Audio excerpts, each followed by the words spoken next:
আমি যে রিধিমার জন্য বাড়ি ছেড়ে চলে এসেছি এটা উনি কি করে জানলেন?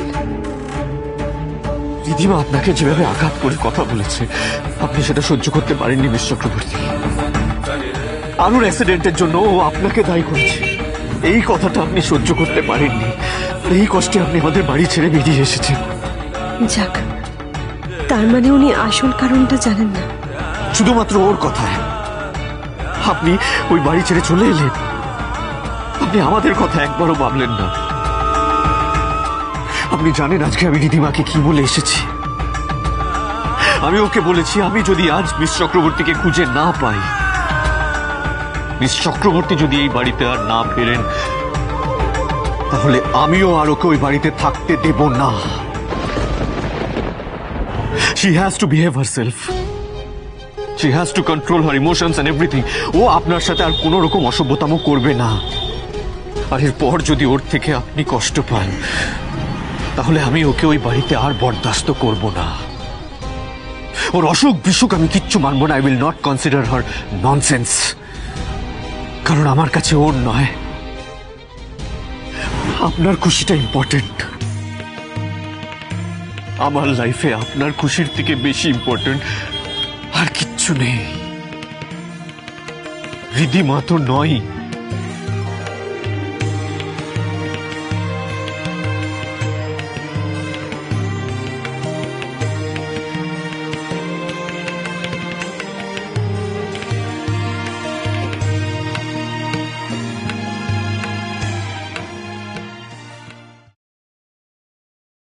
I'm sorry,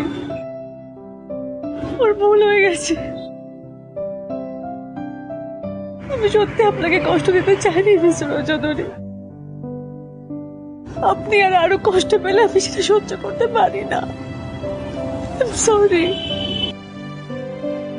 তাহলে বলুন, বলুন আর কোনোদিন আমাদেরকে খুব কষ্ট দেবেন না আপনি, আর কোনোদিনও আমাকে আর আরুকে ছেড়ে যাওয়ার কথা ভাববেন না আপনি। জীবনে যতই বাধা আসুক আমরা একসাথে লড়াই করব, কেউ কোনোদিনও আমাদেরকে আলাদা করতে পারবে না। আর আপনি কখনো নিজের ভালোবাসা স্যাক্রিফাইস করার সিদ্ধান্ত নেবেন না, কোনোদিনও না। এই পৃথিবীতে আমাদের ভালোবাসা ভাঙতে পারে এমন কোনো শক্তি কারোর নেই, আর কোনোদিন হবেও না।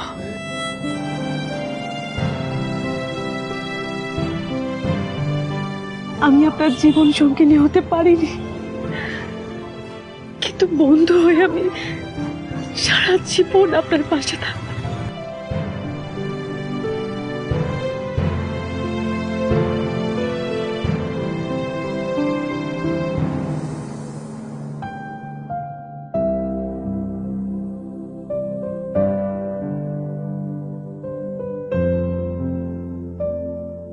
তারপর সঠিক সময় যা আমার প্রাপ্য তা আমি নিজের করে নেবই ঠাকুর। তুমি আমার শক্তি দাও ঠাকুর, যাতে আমি সব অন্ধকার, সব অশুভ ছায়া মিস্টার রয় চৌধুরী আরো আরোই পরিবারের উপর থেকে মুছে দিতে পারি।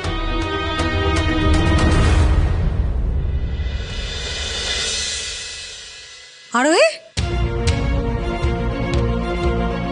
আরোহী তুমি কোথায় গেছিলে কাউ কিছু না বলে? আচ্ছা বিনা कुछ बताए सिर्फ एक चिट्ठी छोड़ के ऐसे कोई जाता है भला? কি হয়েছে বলো তো, তুমি ঠিক আছো?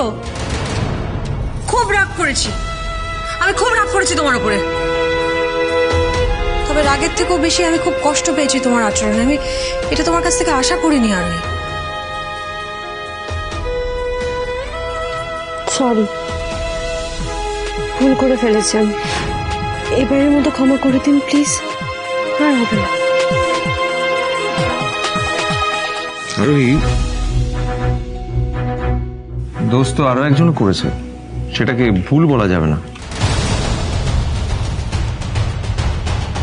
এক্স্যাক্টলি কাকাই, এবার তাকে মিস চক্রবর্তীর কাছে ক্ষমা চাইতে হবে, রাইট রিধিমা? থাক না মিস্টার রয় চৌধুরী, বাদ দিন। না রোহি, আমি রিয়েলি সরি। আমি ভুল করেছি। আমি জানি না আমি কেন এত হাইপার হয়ে যাই মাঝে মাঝে। আর রাগের মাথায় আমি যে কথাগুলো বলি সেগুলো মিন করি না আমি আরোহী। কিন্তু সেটা কাউকে যা তা বলে দেওয়ার এক্সকিউজ হতে পারে না রিধিমা। আমি আবার ভুলটা বুঝতে পেরেছি, আমি আর তোমার সঙ্গে এরকম ব্যবহার করব না, এটাই আমার লাস্ট বার।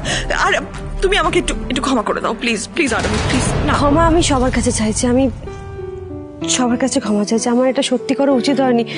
আজকে আমার জন্য সবাই এত টেনশনে পড়ে গেছে। সরি পিসিমণি, কাকাই, সরি সরি ম্যাডাম, আমার ভুল হয়ে গেছে, আর কখনো হবে না। It's okay. और कोई गल नहीं जी, जो हो गया सो हो गई, वो सब हमें लाभ नहीं। जिसका अंत भला सब भला, सारी मुश्किलें दूर हो गई। अच्छा अच्छा चलो चलो चलो, रात हो गई, सबको डिनर करबो। अरे बेटा चलो फटाफट फ्रेश हो लो। और बेटा तुम भी फ्रेश हो लो। भास्कर तुम ये फ्रेश हो ना, चलो। হ্যাঁ ঠিক আছে, এমনিতে খিদেও পেয়ে গেছে, ফ্রেশ হয়নি, খেতে হবে, ডিনার করতে হবে। সেই তো। হ্যাঁ। এই প্রবাস চলো। ভাস্করের খিদে পেয়েছে, বেশি করে আটকে রাখা যাবে না। চলো চলো চলো। चलो हमको भी भूख लगी।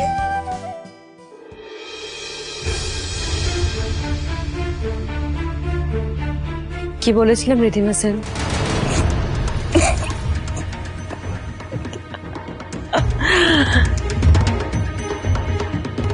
আপনি চিন্তা করবেন না মিস চক্রবর্তী, আমি আপনার ব্যবস্থা একদিন করব ঠিক। বেশ, আমিও দেখতে চাই সে দিনটা কবে আসে। আরেকটা কথা, এই বাড়িতে ফিরে আসার আনন্দে আমার কথা অন্যথা করো না কিন্তু। তাহলে এবার অ্যাক্সিডেন্ট নয়, না শুধু অ্যাক্সিডেন্ট নয়, আরো খারাপ কিছু ঘটবে তোমার সঙ্গে। কি জানেন রিধিমা সেন, এই বাড়িতে আমার কাছে মিস্টার রয় চৌধুরী আরু আর এই পরিবারের জীবনের চেয়ে দামি আর কিচ্ছু নেই। আমি কথা দিচ্ছি, আপনি যা চাইবেন তাই হবে। কিন্তু তাও আপনি এই পরিবারের কাউকে আপন করতে পারবেন না। আরোহীর জায়গা রিধিমার কখনো হবে না। আপনি যত ইচ্ছা চেষ্টা করে নিন।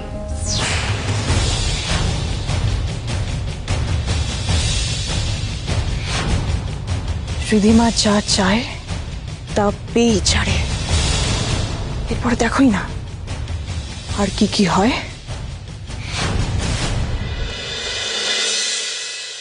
এই আরোহীর ব্যাপারে না আমরা পরে কিছু একটা ব্যবস্থা করে নেবো। ওকে নিয়ে টেনশন নিও না, ও একটা গ্রামের মেয়ে, কি কি কি বিগড়াবে বলো তো আমাদের। বিগড়াতে আমি দেব না। আচ্ছা শোনো না, শোনো শোনো, আপাতত তুমি কালকের মিটিংটাতে ফোকাস থাকো প্লিজ। কালকে কিন্তু গভর্নমেন্ট অফিসিয়ালদের সাথে মিটিং আছে, অনি জানো এই ডিলটা কোনোভাবেই না পায়, আন্ডারস্ট্যান্ড? হ্যাঁ, আজ রাতে ফটাফট করে আমাকে অনির বানানো প্রেজেন্টেশন এবং কোটেশন দুটোই পাঠিয়ে দেবে প্লিজ। কোনো গন্ডগোল করো না প্লিজ। আর মনে রেখো, এই ডিলটা যদি অভিরূপ বর্মন না পায় তাহলে কিন্তু সে তোমার কোনো কাজে আর হেল্প করবে না। বললাম তো পাঠিয়ে দেব, বারবার এক কথা বলবে না। এত রাতে কাকে কি পাঠাবে তুমি?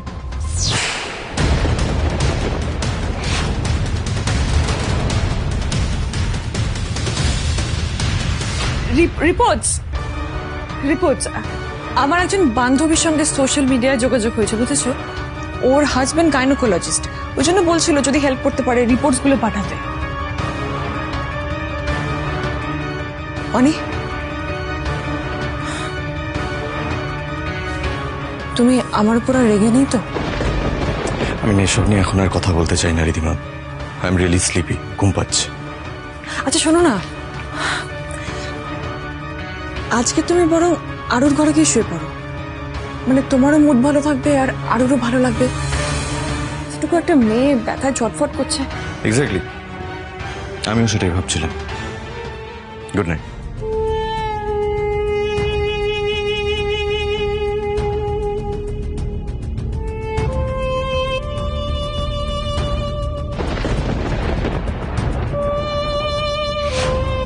আজকেই আমাকে চা করা করতে হবে, আজকে রাতের মধ্যে সবটা অ্যারেঞ্জ করে পাঠাতেই হবে। ওর কোটেশনের ফাইলটা নিশ্চয়ই রেডি হয়ে গেছে।